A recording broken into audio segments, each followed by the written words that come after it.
Hi friends, welcome to Nipunagaraj the voice of truth. మీరు ఈ channel ఇంకా సబ్స్క్రైబ్ చేసుకోకుంటే వెంటనే సబ్స్క్రైబ్ చేయండి ఫర్ ఇన్స్టెంట్ అప్డేట్స్. ఇక ఈరోజు మన టాపిక్ ఏపీ రాజకీయ ముఖ చిత్రం వివరిస్తామని అంటున్నారు ట్రేడ్ పండితులు. మనకు తెలుసు కదా, నిన్ననే కొత్త అసెంబ్లీ స్టార్ట్ అయింది. మొన్నటి వరకు అసెంబ్లీ మొత్తం మాదే అని హల్చల్ చేసిన వైసీపీ నాయకులు నిన్న ఎక్కడా కనబడలేదు. దానికి కారణం సంఖ్యాపరంగా, ప్రాధాన్యత పరంగా వాళ్లకు ఎక్కడో వెనకాల మూలన సీట్లు కేటాయించడమే. ఇది సబబా, ఇది అవమానం కాదా అని మీరు అడగచ్చు. కానీ రాజ్యాంగం ప్రకారం అది సబబే. ఎందుకంటే రూల్ ప్రకారం 175 సీట్లలో కనీసం 18 సీట్లు వస్తేనే ప్రతిపక్ష హోదా ఉంటుంది. అప్పుడు మాత్రమే పాలక పక్షాన్ని ప్రశ్నించడానికి వీలుగా ముందు వరుసలో సీట్లు కేటాయిస్తారు. లేదంటే గుంపులో గోవిందంలా ఆల్ఫాబెట్స్ ప్రకారం ఎక్కడొస్తే అక్కడ కూకోవడమే. వైసీపీ విషయంలో అదే జరిగింది. ఇక్కడ రాజకీయ కక్ష, కాకరకాయ అంటూ ఏం లేదు అని ఇప్పుడే ఆన్లైన్లో రాజ్యాంగంలో ఉన్న అసెంబ్లీ చాప్టర్ పేజ్ని చదివేసి వాదిస్తున్నారు ట్రేడ్ పండితులు. ఇక్కడ అంతేకాదు, నిన్న సభ్యుల ప్రమాణ స్వీకారం కూడా కాస్త కొత్తగా జరిగింది. సీఎం ప్రమాణ స్వీకారం అవ్వగానే ప్రతిపక్ష నేత ప్రమాణ స్వీకారం జరగాలి. కానీ ఇక్కడ జగనన్నయ్యకి ప్రతిపక్ష హోదా లేకపోవడంతో టీడీపీ తర్వాత అసెంబ్లీలో నెక్స్ట్ అతి పెద్ద పార్టీ జనసేన కాబట్టి దాని అధినేత అయిన పవన్ కళ్యాణ్ ప్రమాణ స్వీకారం జరిగింది. తర్వాత రెండు వైపుల నుంచి మంత్రులు, ఎమ్మెల్యేలు ప్రమాణ స్వీకారాలు చేసుకుంటూ వెళ్ళిపోయారు. శివరాకర్లో జగనన్నయ్య అండ్ కో ప్రమాణం చేశారనమాట. ఇదంతా జరుగుతున్నంత వరకు జగనన్నయ్య అస్సలు అసెంబ్లీ హాల్లోకి అడుగు కూడా పెట్టలేదు.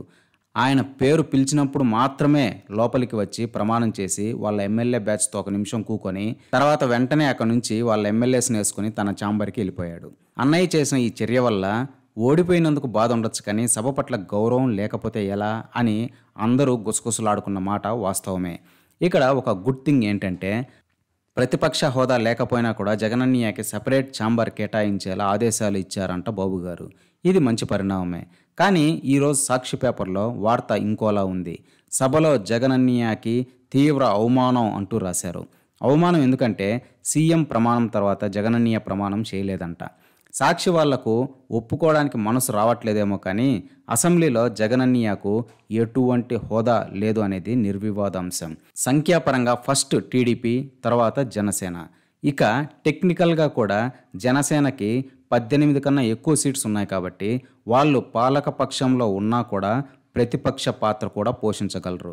వైసీపీకి ఎటువంటి ప్రాధాన్యత లేదు. చెప్పాలంటే అసెంబ్లీలో 8 సీట్లు ఉన్న బీజేపీకి ఎంత ప్రాధాన్యత ఉంటుందో 11 సీట్లు ఉన్న వైసీపీకి కూడా అంతే ప్రాధాన్యత ఉంటుంది తప్ప ఎక్స్ట్రా ఏమీ ఉండదని గుర్తుంచుకోవాలి.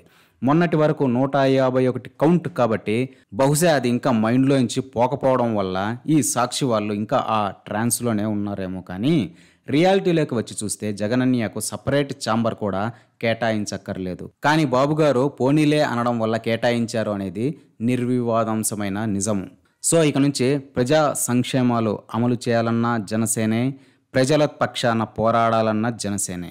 పాలక పక్షంలో జనసేనే, ప్రతిపక్షంలో కూడా జనసేనే. చెప్పాలంటే రాష్ట్ర భవిష్యత్తే జనసేన అని అంటున్నారు ట్రేడ్ పండితులు.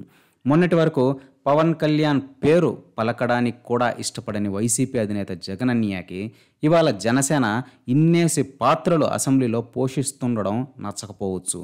కానీ నచ్చినా నచ్చకున్నా వాస్తవాలు మార్చలేం కాబట్టి అడ్జస్ట్ అవ్వాల్సిందే. అందుకేనేమో ముందు జాగ్రత్త చర్యలో భాగంగా కౌరవ సభ లాంటి అసెంబ్లీకి నేను వెళ్ళను, మీరు కూడా వెళ్ళకండి అని తన క్రికెట్ టీం సభ్యులకు చెప్పుకొస్తున్నాడు జగనన్నయ్య. ఇవాళ టీడీపీ, జనసేన సభ్యులను కౌరవ సభ అని అంటున్నాడు జగనన్నయ్య. గతంలో చూస్తే ఇదే జగనన్నయ్య మేము 151 మంది ఉన్నాం, అరిస్తే మీరందరూ అవుట్ అని టీడీపీ సభ్యులను భయపెట్టింది ఈయనే. కొడుకుని సైతం గెలిపించుకోలేకపోయాడు, 70 ఏళ్ల వయసులో బతకడం ఎందుకు, చావచ్చు కదా అని కొడాలి నాని వాగుతుంటే ముసి నవ్వులు నవ్వింది కూడా ఈ అన్నయ్యే. దత్తపుత్రుడు, ప్యాకేజీ స్టార్, 4 పెళ్లిళ్ళు చేసుకున్నాడు అంటూ వైసీపీ వాళ్ళు సభలో లేని పవన్ కళ్యాణ్ గురించి వాగుతున్నప్పుడు ఎంజాయ్ చేస్తూ నవ్వింది కూడా ఈ అన్నయ్యే. అప్పుడు అది కౌరవ సభ అనిపించలేదా? ఇంకా చెప్పాలంటే ఇప్పుడున్న వాళ్ళు ఇంకా స్టార్ట్ కూడా చేయలేదు. అయినా కూడా కౌరవ సభ అని ముద్ర వేసి అసెంబ్లీకి రావడం ఎగ్గొట్టాలని చూస్తున్నాడు జగనన్నయ్య. కారణం గతంలో చేసినవన్నీ ఎక్కడ రివర్స్ అవుతాయో అనే భయం. అందుకే రాజకీయాలు ఇప్పుడు హుందాగా చేయాలి అనేది. మనం ఏది ఇస్తే అదే వాపస్ వస్తుంది. ఆ రోజు హుందాగా నడుచుకొని ఉంటే ఈరోజు ఎక్కడ అవమానం జరుగుతుందో అని ఇంతలా భయపడాల్సిన పని వచ్చేది కాదు. మొన్న వాళ్ళు కానీ ఈరోజు వీళ్ళు కానీ వాళ్ళు చెప్పుకుంటున్న నెంబర్స్ అనేవి ప్రజలు ఇచ్చినవే. వాళ్లకు జవాబుదారీగా ఉండాలి కానీ సంఖ్య ఉంది కదా అని మినిస్టర్లు సైతం చవకబారు మాటలతో సభా మర్యాదలు మంటగలుపుతుంటే వాళ్లను వారించకపోగా ఫ్రంట్ సీట్లో కూర్చొని జబర్దస్త్ కామెడీ షో జడ్జిలా ఎంజాయ్ చేస్తే ఎలా అని సూటిగా ప్రశ్నిస్తున్నారు ట్రేడ్ పండితులు. ఇప్పటికైనా టీడీపీ జనసేన వాళ్ళు సైతం సంఖ్యాబలం చూసుకొని గత ప్రభుత్వ సభ్యుల్లా కాకుండా హుందాగా ప్రజా సమస్యలపైన పాలసీలపైన కన్స్ట్రక్టివ్ డిబేట్ చేస్తారని విశ్వాసం వ్యక్తం చేస్తున్నారు సినిమా మేధావులు సైతం. స్క్రాప్ని జనం టాలరేట్ చేయరని వైసీపీతో రూఢి అయ్యింది కాబట్టి హుందాగా వ్యవహరించాల్సిన బాధ్యత ఇక కూటమి సభ్యులపైన ఖచ్చితంగా ఉంటుంది. వైసీపీ వాళ్ళు కూడా సంఖ్య తక్కువని అదేదో అవమానం అన్నట్టు ఫీల్ అవ్వక్కర్లేదు. ప్రజలు ఒక్కడిని గెలిపించినా కూడా వాళ్ళ తరపున అసెంబ్లీకి రావాల్సిన బాధ్యత వాళ్ళపైన ఉంటుంది. అలా కాకుండా మా రేంజ్కి 11 తక్కువ మేము రాం అంటే జనం అది కూడా నోట్ చేసుకుంటారు. మీరు కాదు వాళ్ళు దాన్ని అవమానంగా ఫీల్ అయ్యి నెక్స్ట్ మీరు అసెంబ్లీకి అసలు వెళ్ళక్కర్లేదు అని 0 సీట్లు ఇచ్చేస్తారు. దానికి బాధ్యులైతే మీరే అవుతారు అని వైసీపీ నాయకులకు సైతం హితవు పలుకుతున్నారు ట్రేడ్ పండితులు. ఇది ప్రజాస్వామ్యం. ఇక్కడ కక్షలకు, కార్పణ్యాలకు, అవమానాలకు, తల ఎగరేతలకు తావే లేదు. ఇక్కడ ప్రజలే ప్రభువులు. టీడీపీ, జనసేన, వైసీపీ అధినేతలైతే కాదు.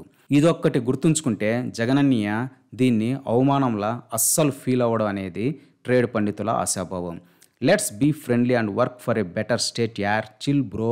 హ్యాపీగా నెక్స్ట్ ఎలక్షన్స్లో టీడీపీ, జనసేన, వైసీపీ కలిసి కూటమిగా ఫామ్ అయ్యి పోటీ చేసి విజయం సాధించవచ్చు కదా అని ఎక్స్ట్రా సలహాలు ఇచ్చి బాగానే ఎక్స్ట్రాలు చేస్తున్నారు మన ట్రేడ్ పండితులు సైతం.